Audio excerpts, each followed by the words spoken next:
ہم تو یہ سوچ رہے تھے کہ یہاں سے ایکسپرٹ لے کے جائیں گے لوگوں کو سمجھانے. ان لوگوں کی محنت دھیان سے سنو، ان لوگوں کی محنت کتنی ہے. میں ایک الگ ہی واقعہ بتاتا ہوں. اب تو پروگرام بہت ہوئے، جموں میں ہوئے، چنئی میں ہوئے، شری نگر میں ہوئے. ہم گئے نیل ٹاپ. کہاں گئے؟ 700-750 فٹ اوپر. گاڑی میں گئے، اوپر چڑھتے ہوئے ہم وہاں دیکھے چھوٹے چھوٹے بچے ہاتھ میں کرکرے کھا رہے. کیا کھا رہے؟ اور ہر دکان کے باہر لٹکے ہوئے، اور کولڈ ڈرنکس لٹکی ہوئی ہے، اور بسلری لٹکی ہوئی ہے. بسلری کے کیرٹ ہے. اللہ، یہاں تو اسپرنگ واٹر ہے جس کی تعریف جو لوگ، یہ بڑی بڑی کمپنی، ہم یہاں بہت بڑا پروجیکٹ لے کے آئے ہیں یہاں سے پانی لے جانے کے لیے. بڑا کئی کروڑ کا پروجیکٹ ہے جو لائے ہیں. ہم آئے ہیں یہاں پانی کے لیے. خیر ٹھیک ہے، سمجھ میں آ گیا یہاں بھی بیماری کے جو مسئلے ہیں. مہمان بن کے بیٹھے، میزبان سب. دیکھو جو محنت ہوتی ہے نا، وہ محنت مجبوری پیدا کرتی ہے. ہم مجبور ہیں. کیوں مجبور ہے پتہ ہے؟ کیونکہ ہم نے کام چھوڑ دیا ہے. اسی لیے جس جگہ ہم نے سنت والے کام دینا چھوڑے، وہاں دجال اپنا کام کرے گا. ہم مسواک چھوڑیں گے، ٹیوب پیسٹ آئے گا. آئے گا یا نہیں آئے گا؟ جتنے عمل مصنون عمل چھوڑیں گے، وہ عمل ہماری زندگی میں آئیں گے. ہم مہمان بنے، میزبان آئے، گلاس میں فروٹ جوس، یعنی وہ بھی اتنا بڑا قصب ہے، اتنا بڑا جھوٹ ہے. پوسٹر پہ لکھا ہوا ہے طرح طرح کے فروٹ، اندر ہوتا نہیں ہے، اندر سب نقلی.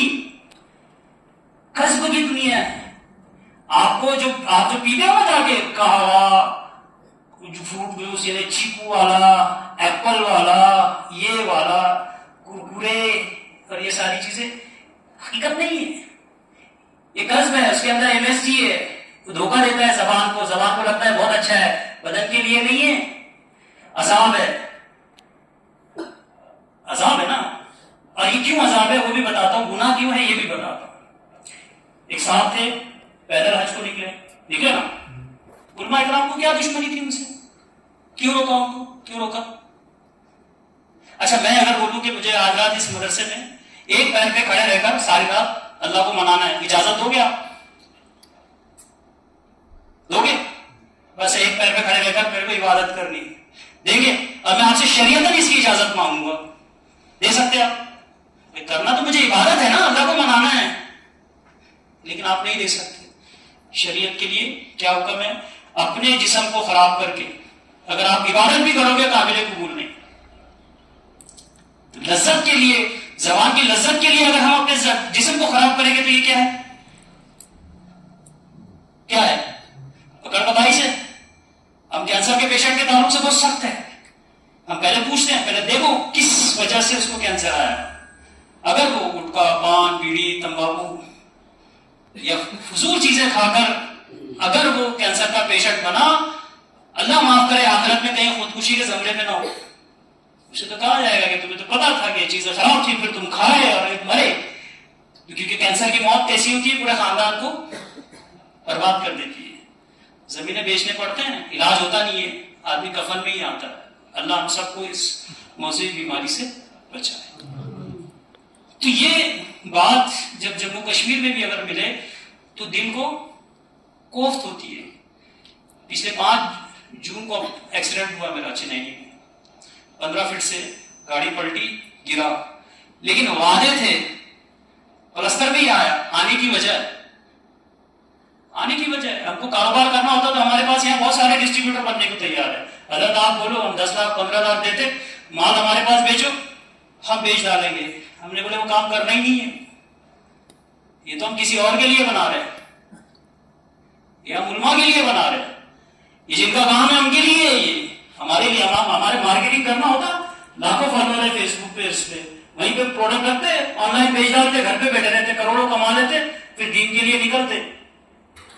لیکن یہ اصل کام ہے، یہ مجبوری ہے، یہ فکریں ہیں. یہ آپ کو بتانے کے لیے ہے کہ طب نبی صلی اللہ علیہ وسلم کو اپنی زندگی میں لاؤ، وہ اصولوں کو دیکھو، کھرچ کے دیکھو آپ کی کتابوں میں، کیونکہ آپ بولو گے اثر پڑے گا. شاید میری کوئی بات مجھ سے تو پہلے پوچھے گا نا، بھائی ڈاکٹر ہے کیا ہے، جب میں بولوں گا میں ڈاکٹر ہوں تو بولے جھولا چھاپ ہے.